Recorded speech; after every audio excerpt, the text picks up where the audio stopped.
suis heureuse de vous retrouver dans votre émission Autrement dit, émission hebdomadaire basée sur l'étude de la Bible au regard de ce que nous vivons au quotidien.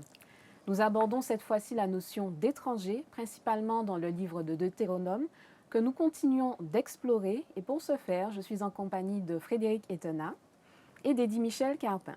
À l'origine, nous avons été créés à l'image de Dieu. Et Dieu, dans sa parole, nous appelle à lui ressembler chaque jour. Comme nous l'avons vu dans une émission précédente, le scribe a demandé à Jésus quel était le premier commandement. Et Jésus lui répond, « Tu aimeras le Seigneur ton Dieu de tout ton cœur, de toute ton âme, de toute ta pensée et de toute ta force. » Et sans que le scribe lui demande, Jésus continue en lui donnant un deuxième commandement, « Tu aimeras ton prochain comme toi-même. » Pourquoi, d'après vous, cette association? Alors, je crois que c'est pour créer l'équilibre. Parce que dans tout ce que la Bible nous porte comme message, Dieu nous porte toujours dans une double dimension. La dimension divine, la relation avec lui, mais aussi la relation avec l'autre, avec autrui, puisqu'il a fait que nous sommes également des individus sociaux. Nous vivons en société, dans un groupe. Et donc, il est important de comprendre que la religion, donc la relation avec Dieu, s'inscrit et se vérifie aussi dans la relation à l'autre. Pourquoi c'était important pour Jésus de préciser cela? Eddie Michel a parlé d'équilibre. C'est aussi... c'est très facile de dire que j'aime Dieu et ne pas aimer celui qui est juste à côté de moi. Et c'est la raison, enfin, c'est l'une des raisons pour lesquelles Jésus va associer ce commandement, ce deuxième commandement au premier, en rappelant à cet homme qui lui parle, en leur amenant à la réalité qu'il vit au jour le jour. C'est bien de proclamer Dieu, de parler de Dieu, mais celui qui a faim, qui a soif, mon prochain, parce que mon prochain, c'est quiconque autour de moi a besoin de moi. Je ne peux pas aujourd'hui écraser celui qui a faim et a soif parce que je vais juste à l'église, je vais rencontrer mon Dieu que j'aime tellement, mais que je ne vois pas celui qui a faim et qui a soif. Il faudrait lui donner un peu à boire ou à manger avant peut-être d'aller rencontrer ce Dieu que je dis aimer. Voyons ensemble ce que nous dit la parole. Dieu a établi une alliance avec Abraham et il lui a annoncé que ses descendants seront esclaves pendant 400 ans dans le pays d'Égypte. Et il a choisi Moïse pour justement enlever ce peuple, enlever le peuple d'Israël du pays d'Égypte où finalement ils étaient étrangers. Avec ce que le peuple d'Israël a vécu, on peut considérer que Dieu a établi une nouvelle alliance à travers Moïse. On ne peut pas parler de nouvelle alliance, on pourrait l'alliance renouvelée, on pourrait parler, au lieu de dire nouvelle alliance, on va plutôt mettre dans l'autre sens. C'est une alliance renouvelée, parce que l'alliance que Dieu a faite à Abraham, alors certes, celle qui a été faite avec Abraham, elle avait déjà été faite même avec Adam, puisque Genèse 3,15, je mettrai une inimitié entre toi et la femme et entre ta postérité et sa postérité. En fait, Dieu s'était adressé au serpent.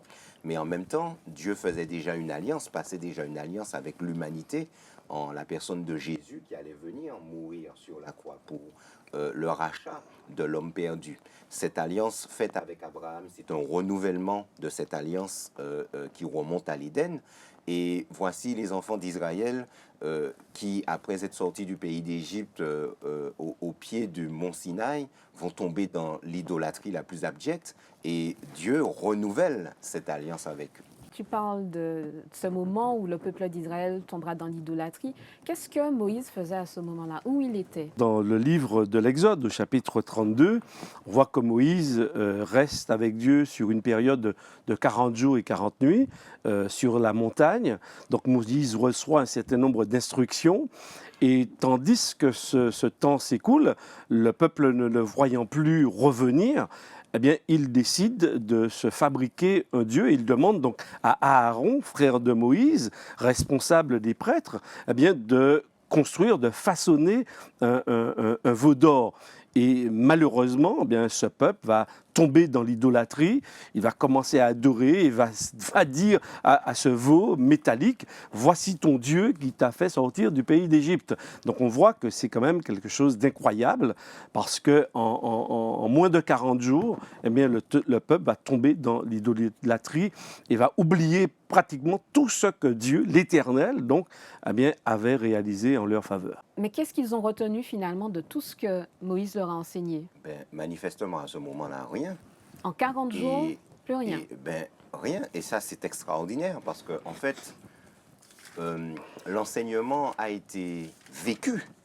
C'est-à-dire, c'est même pas... Alors, dans le Deutéronome que nous étudions là, ce trimestre, Moïse rappelle au peuple les choses. Mais lorsque nous revenons sur l'épisode du veau d'or au Sinaï, ce peuple vient de sortir du pays d'Égypte, a vu les 10 plaies d'Égypte.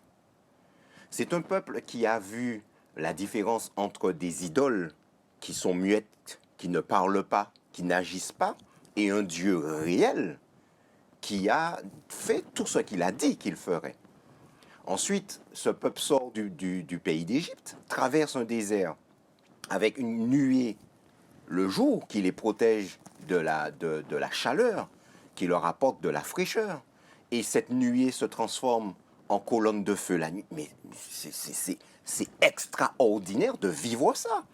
En plus, après, ils arrivent sur cette plage entourée des montagnes et derrière arrive l'armée de Pharaon et de voir une mer qui s'ouvre. En 40 jours, avoir oublié tout ça. Est-ce qu'ils ne sont pas restés ancrés dans des choses extraordinaires et de voir que pendant 40 jours, Moïse n'est pas là et puis, il n'y a rien.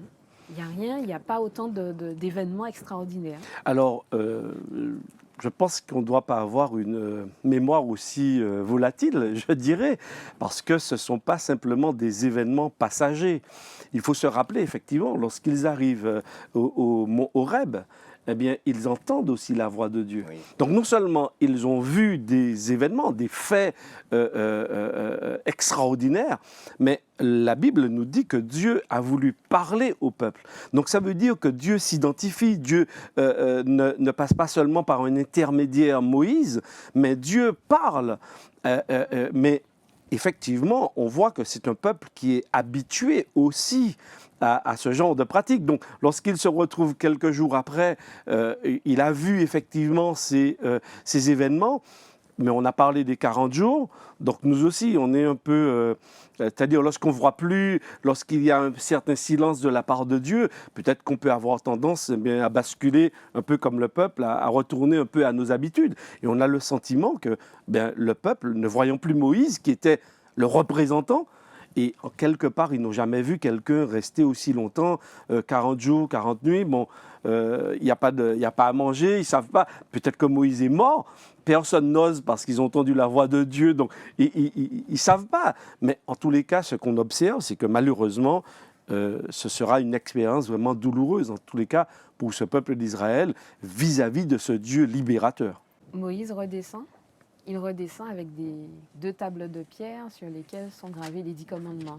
Quelle est sa réaction? Qu'est-ce que nous dit la Bible sur la réaction de Moïse quand il voit le peuple dans cette idolâtrie? Alors Moïse est en colère. Alors, il a cette réaction. Pourtant, Dieu lui avait dit auparavant que son peuple, le peuple, et ce qui est extraordinaire dans la réaction de Dieu, parce que Dieu semble réagir un peu comme nous. Un couple a un enfant. L'enfant se comporte très bien, il a de très bons résultats. J'arrive, je suis fier, c'est mon enfant. Je dis à mon épouse, je suis fier de mon fils. Mais dès que l'enfant va faire quelque chose de mal, ton enfant, Yeshua, d'accord? Et là, on voit Dieu réagir en disant au peuple, à Moïse, ton peuple, c'est détourné, il est tombé dans l'idolâtrie. Et pourtant, malgré le fait que, et on a vu l'intercession, on en a déjà parlé dans les émissions précédentes, l'intercession de Moïse pour ce peuple, émanant d'un amour profond pour ce peuple.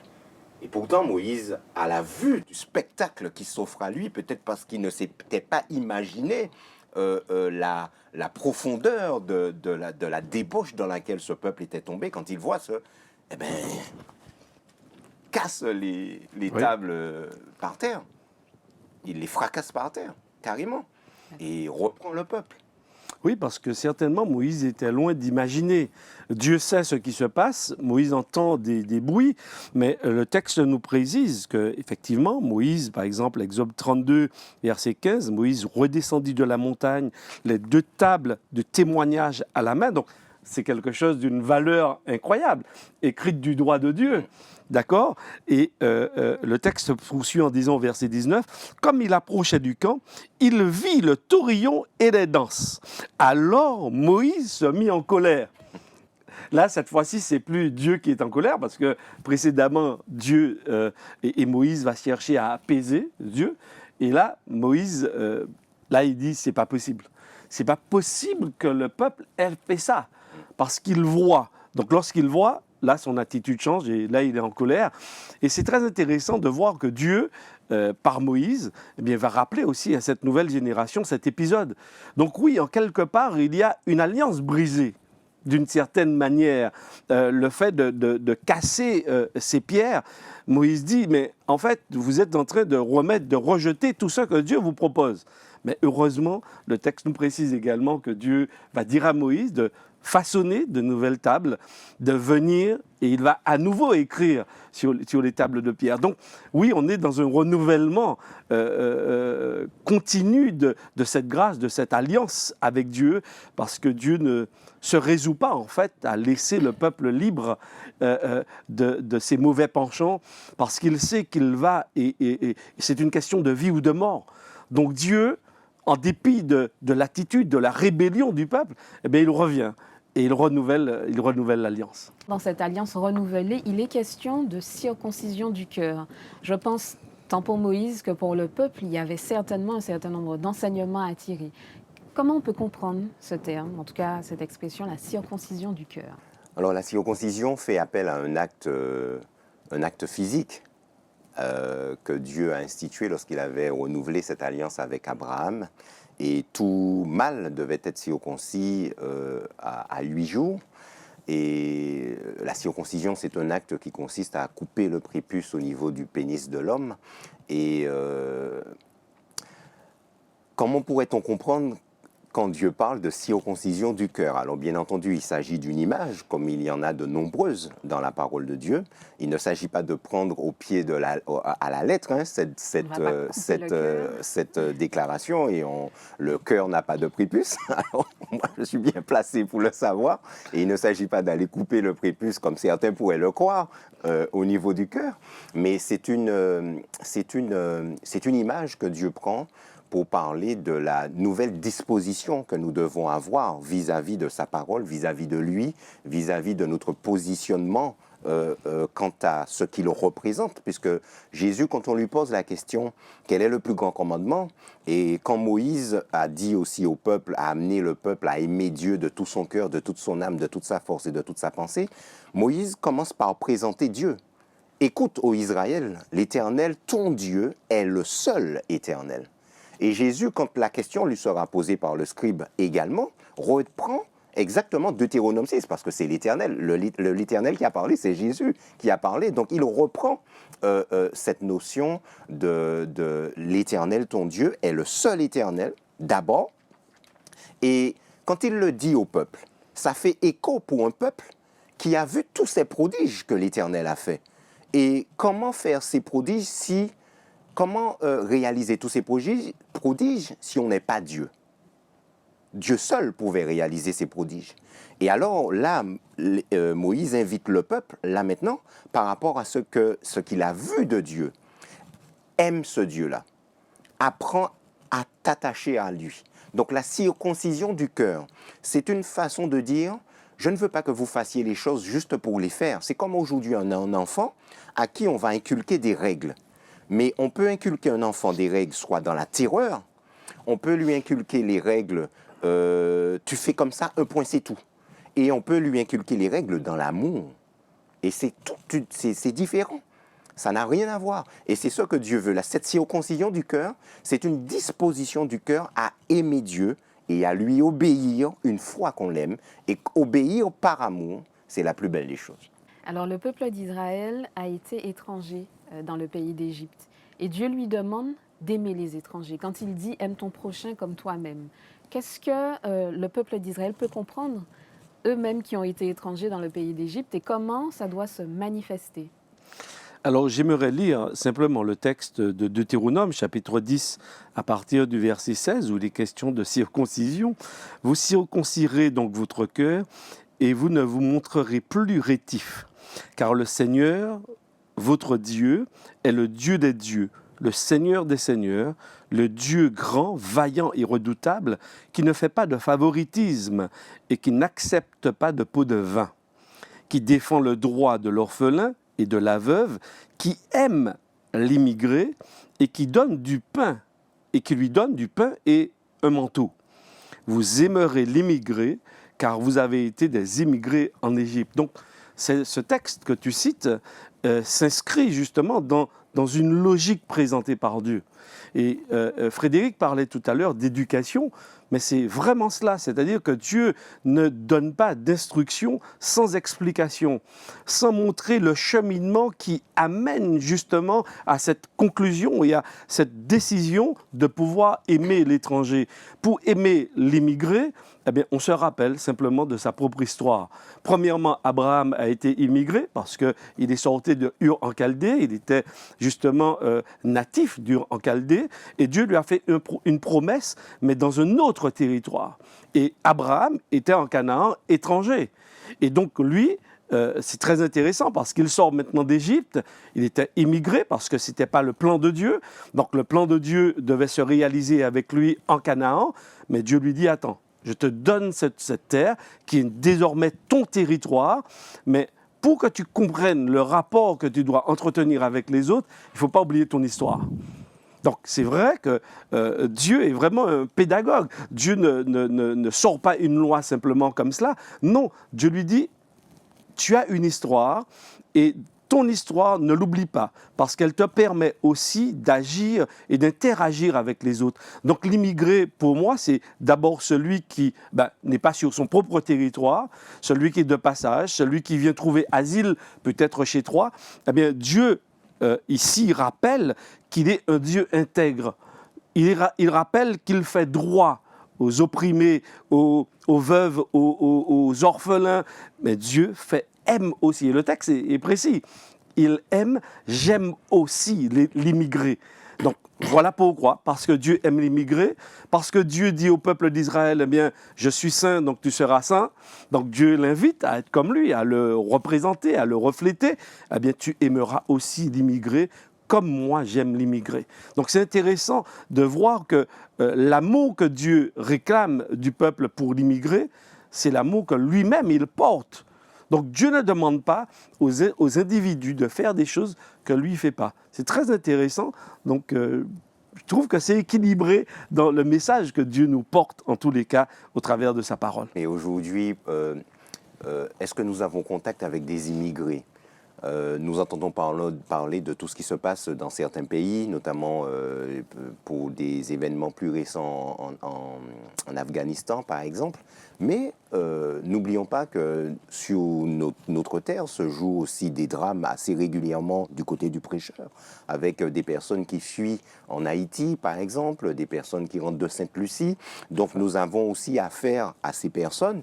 Nous avons aussi certaines communautés également qui sont en Martinique. Hein. Nous avons des Chinois, etc. Nous avons des Libanais, etc. Donc nous sommes en contact avec toutes ces personnes au sein de notre pays et nous sommes appelés à les aimer. Non pas les singulariser ou encore les victimiser ou encore de les stigmatiser, mais nous sommes appelés, nous aussi. Alors, avons-nous été immigrés? Alors, nous savons par rapport à notre histoire que nous sommes sortis pour la plupart de l'Afrique et nous avons été avec le commerce triangulaire des esclaves. Alors là aussi, nous pouvons nous mettre un peu dans la même situation que le peuple d'Israël et être appelés également à faire preuve de solidarité envers toutes ces personnes qui viennent sur ce territoire et cohabiter avec nous. Merci pour ces éléments de réponse. Voyons ensemble l'usage que nous pouvons en faire pour le quotidien. Quelles clés pouvons-nous tirer aujourd'hui des enseignements du peuple d'Israël, de ce que nous avons appris, de ce que nous avons abordé aujourd'hui, tant pour l'étranger que le principe de circoncision du cœur? Alors, les 10 commandements ont été gravés effectivement sur les pierres. Quelles sont leurs utilités aujourd'hui pour nous qui vivons en 2021? De mon point de vue, pour pouvoir vivre ces paroles de Dieu, parce que ce sont comme des indicateurs, aimer Dieu, ne pas faire de représentation, respecter le jour du repos, le 7e jour, aimer prendre soin de ses parents, ne pas convoiter, ne pas voler, etc. Tous ces éléments qui sont contenus dans cette parole de Dieu, dans ces commandements, eh bien, il y a cet élément dont Frédéric a parlé, c'est la circoncision du cœur. Et c'est vrai qu'avant d'aborder la question d'aimer l'étranger, le point de départ, c'est vous circoncirez donc votre cœur et vous ne vous montrerez plus rétif. Donc ça veut dire que la circoncision du cœur est un préambule, en quelque part, pour pouvoir vivre la parole de Dieu. S'il n'y a pas cette acceptation, s'il n'y a pas cette réception de Dieu dans notre vie pour lâcher prise à notre manière de penser, de voir, à notre héritage, je dirais, et à notre passif, eh bien, cela n'est pas possible en fait. Et vivre les commandements de Dieu, cela ne peut se réaliser qu'avec lui et dans sa grâce. Et c'est pourquoi Dieu rappelle au peuple d'Israël ici, mais vous avez été étrangers. Je vous ai libéré. Qui vous a libéré? Vous n'avez pas pris les armes pour vous libérer de l'Égypte. Non, je vous ai libéré. Donc, je vous invite à avoir cette relation avec moi. Puisque vous avez été étrangers en Égypte, je vous invite à avoir des relations cordiales, amicales, fraternelles, je dirais, avec l'étranger qui est résident chez vous. Donc je crois que cela nous parle. Frédéric en a parlé tout à l'heure. Il a parlé de l'Afghanistan, il a parlé de la Martinique, par rapport à ceux qui viennent comme des immigrés également chez nous. Les Saint-Luciens, les Dominicains, les Haïtiens, même les Européens aussi qui viennent chez nous. Il a parlé des Chinois, des Libanais. Mais on voit, en fait, l'actualité se nourrit, en quelque part, de l'attitude que les 10 autochtones, d'accord, les 10 résidents peuvent avoir vis-à-vis de ces personnes. Et personnellement, j'étais fortement interpellé par rapport au rapport des Américains avec ceux qui sont aux frontières, et particulièrement les Mexicains. Et je me suis dit, mais tiens, lorsque je regardais cette actualité, je me suis dit, mais ils oublient qu'ils sont... Le peuple américain, c'est essentiellement des immigrés, fondamentalement. Et voir cette réticence, mais pourquoi? Parce que c'est lié à des questions économiques, et là, l'économique, le financier a pris le pas sur tout le reste, et c'est vrai que même en France se développe malheureusement cette xénophobie par rapport aux étrangers, à l'immigré, et je crois que c'est triste, et je crois que ce texte, en tous les cas, me parle aujourd'hui, au XXIe siècle, au moment où nous parlons, je me dis, ok, Dieu n'a pas changé, Dieu reste le même, et comment est-ce que je pourrais être accueillant vis-à-vis de cet immigré? Je dois pouvoir passer par la circoncision du cœur pour pouvoir l'accueillir. Et tu fais bien de revenir sur cette circoncision du cœur, parce que même là, ce qui est extraordinaire avec notre Dieu, c'est que cette circoncision dont il parle, parce qu'il dit « vous circoncirez votre cœur », mais on n'en est même pas capable. On n'en est même pas capable nous-mêmes. C'est un texte qu'on trouve dans Jérémie. Un homme peut-il changer sa peau? Un léopard peut-il changer sa peau? De même, un homme peut-il changer son cœur? L'Éternel me demande de circoncire mon cœur, mais on voit bien que là, ce que l'Éternel me réclame, c'est cette décision qu'il attend de moi de le servir. C'est une décision. Et une fois que cette décision est prise, c'est un peu comme Salomon qui dit dans le livre des Proverbes, « Mon fils, donne-moi ton cœur et que tes yeux se plaisent dans mes voies. » L'Éternel me dit en ce matin, « Frédéric, donne-moi ce cœur-là. » Et une fois que je lui donne ce cœur, parce que ce cœur, dans quel état il est? Il est tortueux par-dessus tout et il est méchant. Qui peut le connaître? Et alors, une fois que je donne à Dieu ce cœur, c'est lui qui le circoncis. Il le dit dans Ézéchiel 36, versets 26 et 27, « Je vous donnerai un cœur nouveau et je mettrai en vous un esprit nouveau. » Et il nous donne la méthode. c'est une transplantation cardiaque. J'ôterai de ce corps le cœur de pierre et je mettrai un cœur de chair. Et toutes les fois où il y a une greffe d'un organe, il faut un médicament pour éviter le rejet de cette greffe. Et alors le Seigneur continue en disant, « Je mettrai mon esprit en vous et je ferai que vous suiviez mes ordonnances et que vous observiez et pratiquiez mes lois. » Sans ce cœur nouveau, sans l'Esprit de l'Éternel, sans le Saint-Esprit, je ne peux pas aimer l'immigré.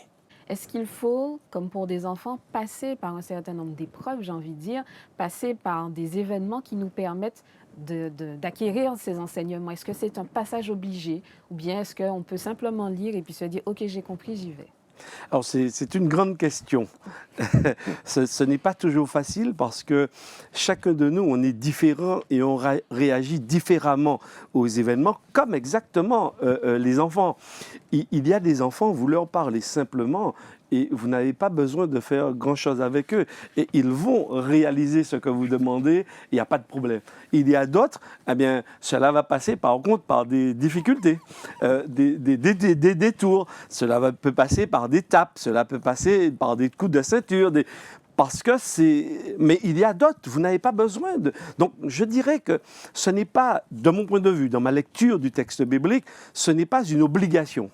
Maintenant, nous nous plaçons souvent dans des situations qui font que eh bien, Dieu va travailler avec ces circonstances pour faire sortir le meilleur. Et par rapport à un chant que j'écoutais, parfois Dieu nous fait passer par des tribulations, des difficultés, mais dans le but de nous attirer à lui.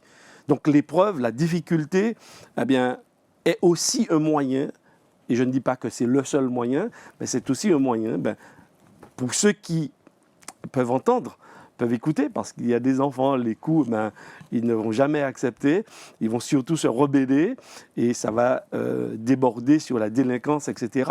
Donc ça veut dire que moi, je fais confiance à ce Dieu qui connaît nos personnalités, nos profils, pour adapter sa communication, son enseignement à chacun de nous. Que pouvons-nous dire aux personnes qui sont victimes parfois d'injustice, de se dire, celui qui est en face de moi a plus de facilité, mais je dois quand même l'aimer alors que je me rends compte que moi, je galère. Comment on peut leur expliquer qu'il est important et qu'il ne faut pas justement faire de distinction? Ce n'est pas parce que celui-là a, de mon point de vue, des privilèges que je ne peux pas aussi l'aimer. Notre modèle en tout, ce n'est pas un homme, c'est Jésus. C'est l'idéal que nous ayons. Si nous restons à nous focaliser sur un individu, certes, nous en serons malheureux et c'est la raison, les 10 commandements, tu en parlais tout à l'heure, on y arrive, tu ne convoiteras point. Parce que si je me mets à convoiter ce qu'a l'autre, cette convoitise va faire naître chez moi des sentiments et des émotions très négatives vis-à-vis de cette personne. Tandis que si je me fixe sur Jésus lui-même, et quand nous considérons Jésus qui est né dans une étable, le roi des rois, le Seigneur des seigneurs, qui n'avait même pas un lieu où reposer sa tête, je me dis, Seigneur, toi aussi tu as vécu dans ces difficultés, donne-moi la force, permets-moi, je me fixe des objectifs dans la vie et je me donne les moyens de pouvoir réussir et de pouvoir au moins avoir de quoi subvenir à mes besoins pour éviter de voler, comme me dit le commandement également. Et je crois que la vie, la véritable vie, ne passe pas par justement toutes ces actions mauvaises ou l'envie de l'autre, mais par une réalisation de soi-même par rapport à mes propres besoins et par rapport à l'idéal aussi que Dieu a pour moi dans ma vie. Tout à fait. J'aimerais juste apporter un élément de Deutéronome chapitre 10, verset 17. Moi, j'ai beaucoup aimé cette expression, ce Dieu qui ne fait pas de favoritisme et qui n'accepte pas de pot de vin, qui défend le droit de l'orphelin et de la veuve. Alors, certainement, tous les auditeurs, y compris nous-mêmes, nous allons reconnaître que ce n'est pas ce que nous vivons sur la terre. Ce qui me permet de dire que le projet de Dieu, aujourd'hui, malheureusement, on en est bien loin. Mais je sais que ce qui est écrit là, c'est aussi cette manière de fonctionner qu'a Dieu. Donc même si je peux voir cette inégalité, cette réalité autour de moi, je continue à faire confiance à Dieu parce que je sais qu'à un moment donné dans notre histoire, cela va se vérifier. Et la Bible aussi nous parle de ce temps où Dieu va amener toutes choses en justice, va révéler toutes les choses cachées. Et elles ressortiront justement selon ce qui est écrit ici et selon ce qu'il attend, en quelque part, de tous ceux qui s'approprient ce texte, de tous ceux qui croient en Dieu. C'est de pouvoir, en dépit des difficultés, de pouvoir le mettre en œuvre, en pratique, dans un petit cercle au moins. Comment je peux manifester mon amour du prochain? Cet amour du prochain, peut se réaliser dans bien des aspects. Quelques exemples? Je le disais tout à l'heure, on est le jour du sabbat. Je me suis préparé pour aller à l'église à 9h. Je pars de chez moi à 8h30. Le Seigneur avait invité les Juifs à préparer tout ce qu'ils avaient à préparer, à faire cuire le repas. Nous nous sommes préparés. C'est pas le jour du sabbat que nous irons acheter un bidon de gaz, par exemple. Mais en partant de chez moi, je vois une voisine qui descend acheter un bidon de gaz. Elle n'a pas de voiture, mais elle a le bidon vide dans sa main. Et il va falloir qu'elle remonte avec le bidon rempli. Qu'est-ce que je fais? Madame, on y va. Et je l'aide. On va acheter le bidon de gaz. Ou ça peut être quelqu'un qui frappe à ma porte et me dit, bon, monsieur, voilà, je n'ai pas à manger, etc. J'ai besoin de faire quelques courses. Est-ce que vous pouvez m'aider? C'est aller au libre-service. On est en plein sabbat. Je vais au libre-service avec elle, ou si je n'ai pas suffisamment chez moi, je peux lui donner d'abord dans ce que j'ai. Si je n'ai pas, je l'emmène au libre-service, je fais des courses et je la ramène chez elle. Pratiquement, c'est des situations dans lesquelles nous pouvons nous retrouver. Ça peut être que la personne, je parle de choses vécues, alors que je vais à l'église, je suis bien habillé et je vois quelqu'un qui est arrêté sur la route et qui a un pneu crevé et qui a du mal à desserrer l'écrou. Je me dis, mince, si je m'arrête là, il fait tellement chaud, le temps de desserrer l'écrou, faire monter la voiture, je serai en retard, je serai trop... Ah non, je ne m'arrête pas. Vous voyez, là, pratiquement, m'arrêter. C'est le prochain avant moi. J'ai fait passer mes propres intérêts avant.